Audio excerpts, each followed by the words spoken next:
Okay, sa kasiguran, we have two casualties, pareho babae. Isang 70 years old sa pangalan po ni Violeta Habla, and isang 11 years old na may pangalang Edina Habla, both resident po ng Barangay Buton, Kasiguran, Sorsogon. Natabunan o nadaganan ng bahay, ng isang malaking punong kahoy. And also we have injured a wounded na member ng rescue team ng Armed Forces of the Philippines. Bali tatlo wounded sila during the rescue activity. And total damage natin for the agriculture sa kasiguran, sa crops, umabot po ng 1,643,000, and sa livestock umabot po siya ng 74,000.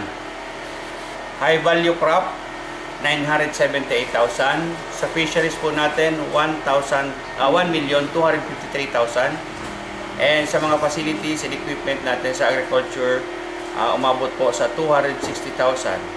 Sa irrigation facilities, 100,000. Sa rice, we have 870,000. Total damages on agriculture is 5,178,000 pesos. We have also partially damaged sa ating mga houses. Umabot po ng 3,875. Ang totally damaged po, naubos lahat, we have 1,783 houses. For the coconut, part pa rin po sa agriculture damage, total area na na-damage is 4,050 hectares.